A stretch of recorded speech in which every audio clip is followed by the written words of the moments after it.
बिस्मिल्लाहिर्रहमानिर्रहीम। अस्सलाम वालेकुम नाज़रीन, और मैं हूं आरिफ हमीद भट्टी। आप देख रहे हैं यूट्यूब चैनल। नाज़रीन, दो अहम तरीन खबरों के साथ आपके सामने हाजिर है।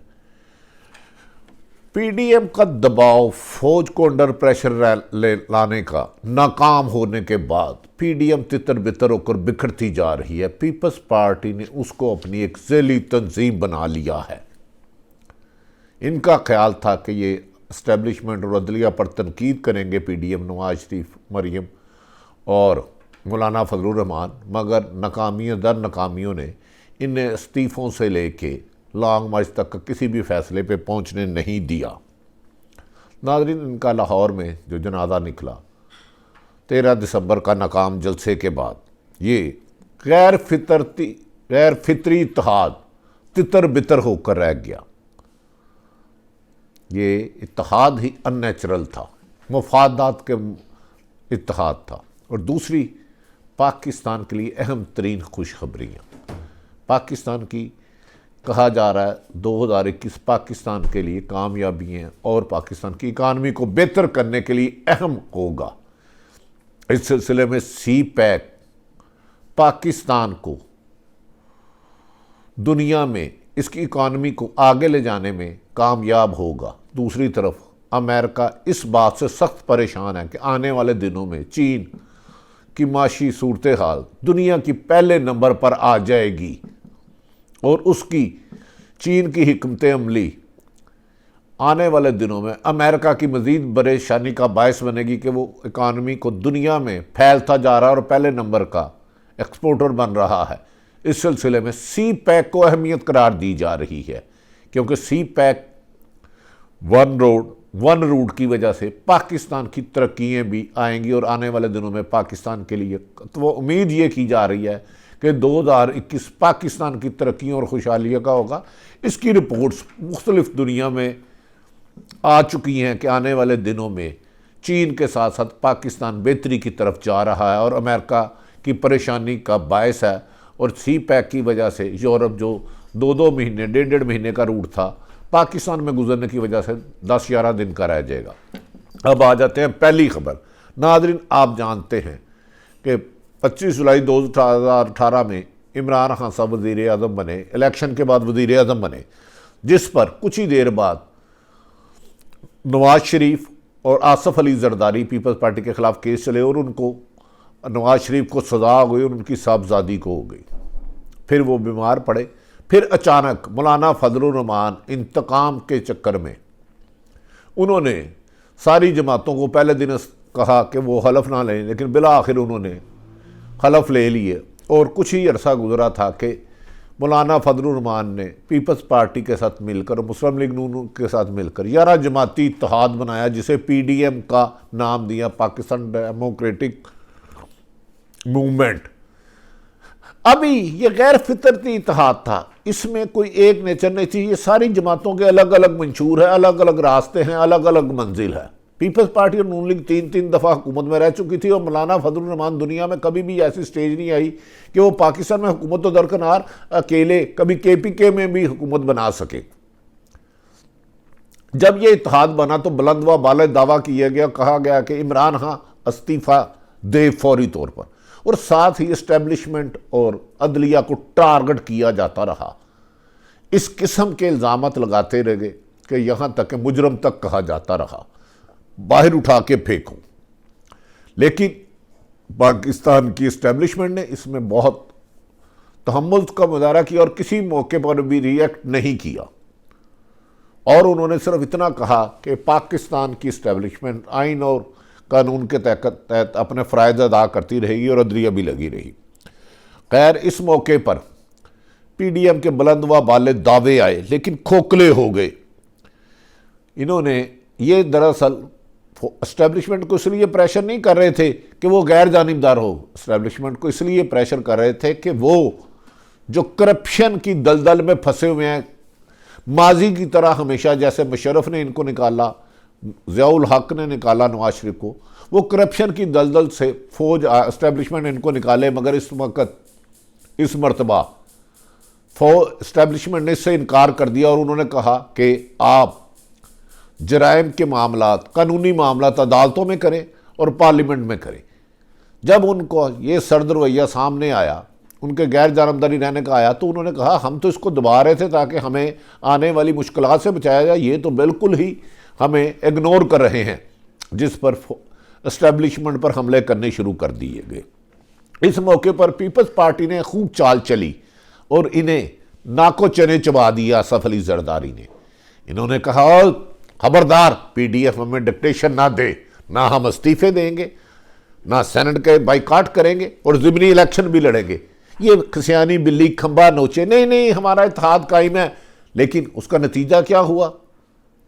जब इन्होंने थोड़े से पड़ पुर्जे निकालने की कोशिश की और अवाम ने इनका साथ देना छोड़ दिया, बिलावल भुट्टो पीपल्स पार्टी की मर्दान में पीडीएम के एहतजाज में भी नहीं गए और ना कोई उनका नुमाइंदा गया।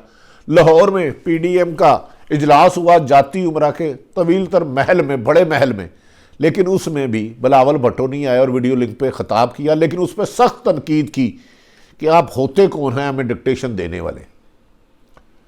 और अब कल रैली हो रही है इनकी बहावलपुर में पीडीएम की, बिलावल भुट्टो वहीं भी नहीं जा रहे। तो इसका मतलब है गैर फितरी इत्तेहाद अपने अंजाम को पहुंच रहा है। तहम मौलाना फजलुर रहमान चोरी छुपे अपने लिए एनआरओ ढूंढने की कोशिश कर रहे हैं कि किसी तरीके से इज्जत के साथ उनको रेस्क्यू किया जाए, और मरियम नवाज का भी यही बयानिया है। मौजूदा सूरत हाल में नवाज शरीफ सख्त परेशान हैं कि वो तो समझ रहे थे कि वो दबाव में लाकर, धमकियां देकर, गैर मुल्की मदद लेके, कुछ ब्लैकमेल करके अपने लिए माजी की तरह दोबारा कोई एनआरओ ले लेंगे, लेकिन इसमें कामयाब नहीं रहे और इमरान खान डटे रहे कि जो मर्जी कर ले, जिस मर्जी तरीके से कर ले, रिज़ाइन दे दे जल्दी। पहले ये रिज़ाइन देना चाह रहे थे, अब हुकूमत बेताब है ये रिज़ाइन दे, लेकिन ये रिज़ाइन दो दिए और माफ़ी मांग के वापस ले लिया। नाज़रीन, इनकी मातम ज़रा तब हुआ जब पीडीएम लाहौर में एक कामयाब जलसा ना कर सकी, उनकी इसके ऊपर बड़ी सख्त थी। अब जब लाहौर में पीडीएम का इजलास हुआ तो ऐसा लग रहा था कि पीडीएम अपना हर किया हुआ फैसला वापस ले लिया और पीपी की एक ज़ेरली तंजीम बन गई और इस पर आसफ अली जरदारी छा गए और उन्होंने अपने लिए जो सहूलतें लेनी थी ले लिया। साहिब इल्म लोग ये कहते हैं मुस्लिम लीग नून जो ज़ियाउल हक की गोद में पली, मुशर्रफ से एनआरओ लेके गई, इनका डीएनए ही नहीं है फाइट करने का। इसने जमात को डिज़ाइन ही इस्टेब्लिशमेंट ने किया था, ये उससे टकराई है तो पाश पाश हो जाएगी मजीद। अगर इसने टकराव के रवैये रखा तो मुझे ऐसा लगता है कि फौज का गैर जानिबदार रहना, इमरान खान का डटे रहना, बड़े फैसला करना, और उन्होंने यहाँ तक कह दिया, उनके कहने पर, वज़ीर-ए-आज़म इमरान खान के कहने पर शेख रशीद ने कहा कि फ़ौज के ख़िलाफ़, इस्टेब्लिशमेंट के ख़िलाफ़, जहर उगलने वाले, नामुनासिब आइन के ख़िलाफ़ बात करने वालों के खिलाफ 72 घंटे में मुकदमा दर्ज होगा, जिसके बाद इनकी बत्ती गुल हो गई और पीडीएम को कल बहावलपुर रैली की इजाज़त भी नहीं मिली कि दहशतगर्दी का ख़तरा है। लगता है कि ये बिल्कुल उस तरह हाल हो गया जैसे बंदा तेज़ तैयार होकर जाए, खूबसूरत लगने लगे और अचानक पानी में स्लिप हो जाए और कपड़े गंद आलूद हो जाए। तो पीडीएम का अंजाम बज़ाहिर बादिउल नज़र में अच्छा नहीं लग रहा। ताहम मौलाना फजलुर रहमान और नवाज शरीफ और मरियम नवाज के बुलंद व बाले दावे महज दावे लग रहे हैं। ताहम असल पता चलेगा जब ये लॉन्ग मार्च लेके इस्लामाबाद या पिंडी की तरफ इनके दावे के मुताबिक जाते हैं और पीपल्स पार्टी बज़ाहिर इनके साथ रिज़ाइन नहीं देगी। नाज़रीन, दूसरी पाकिस्तान के लिए 2021 की खुशतरीन खबर आप जानते हैं, चंद रोज़ कबल पाकिस्तान ने JF-73 ब्लॉक बनाया जो फी किलोमीटर 2429 की रफ्तार से ज़्यादा तेज़ चलता है। 2427 किलोमीटर की राह से ये त्यारा JF-17 दुनिया का जदीद तरीन त्यारा कहलाता है, दुनिया का जदीद कहलाता है। और दुनिया हैरान है कि पाकिस्तान टेक्नोलॉजी में इस बुलंदियों की तरफ जा रहा है कि ये जिस वक्त चाहे इसमें एटमी तनसीबत लगाकर, मुख्तलिफ मज़ाइल लगाकर भारत को दूर दराज तक निशाना बना सकता और निशाने इबरत बना सकता है। और ऐसी टेक्नोलॉजी पर जो पाकिस्तान के पास अब इस वक्त जहाज़ आ चुका है JF-17, अमेरिका, रूस और इसराइल भी परेशान है, हैरान है कि पाकिस्तान ने इसमें एक हेलमेट का इस्तेमाल किया जिससे दुनिया की कामयाब तरीन फ़िज़ाइया पाकिस्तान की फ़िज़ाइया बन गई और इसको नाकाबिल शिकस्त बन गई है। इस सिलसिले में अमेरिका, रूस, इसराइल और फ्रांस की परेशानियाँ, उनके मिराज तैयारे और अमेरिका के F-16 तैयारे भी हैरान हैं कि इस लेटेस्ट JF-70 थंडर का मुकाबला बज़ाहिर मुमकिन नहीं लगता। इसमें हेलमेट के ज़रिए 40 निशाने किए जा सकते हैं। दूसरी भारत के लिए बुरी खबर कि पाकिस्तान, चीन दुनिया की कामयाब तरीन, इस बारे में मुख्तलिफ ममालिक में इंटरनेशनल रिपोर्ट शाया हुई हैं कि चीन दुनिया का 21 में आने वाले 4 सालों में दुनिया का कामयाब तरीन मुल्क बन जाएगा। इसकी इकॉनमी दुनिया को जेर कर लेगी और अमेरिका बहुत पीछे रह जाएगा। इस मामले में कहा जाता है इसका ग्रोथ रेट चीन का आने वाले 3 सालों में 5.7 मजीद तरक्की कर जाएगा और दुनिया इसको रोक नहीं सकेगी। मुख्तलिफ थिंक टैंक और मुख्तलिफ रिपोर्ट्स में यह वादा किया गया है कि अमेरिका खौफ में मुब्तला है कि आइंदा आने वाले वक्त में चीन अमेरिका की इकॉनमी को ज़मीन तक ले जाएगा और इनके लिए उठना मुमकिन नहीं होगा। चीन की इस माशी तरक्की का मेन रोल ये है कि CPEC, चीन पहले दूसरे तरीकों से सामान भेजता था तो यूरोप में सामान भेजने के लिए उसे कमो बेशतर 1.5-2 माह और 1.5 माह तक लगता था। अब CPEC के जरिए वन रोड वन रूट के जरिए पाकिस्तान से होता हुआ सामान तुर्की से होता हुआ यूरोप में सिर्फ 12-13 दिन में जा सकता है। इस रूट के इस्तेमाल से पाकिस्तान को अरबों खरबों रुपए का मुनाफा होगा और पाकिस्तान की इस रूट के इस्तेमाल की वजह से इसमें बिजनेसमैनों को कारोबारी बहुत ज़्यादा तरक्की के मौके मिलेंगे। नाज़रीन, इस CPEC की वजह से जो पाकिस्तान और चीन मिलकर बना रहा है, दुनिया सिमट के छोटी हो जाएगी और फासले कम हो जाएंगे। इस CPEC में पाकिस्तान की अहमियत इसलिए है कि भारत ने इसको बलडोज करने की हर मुमकिन कोशिश की लेकिन कामयाब नहीं हो सका।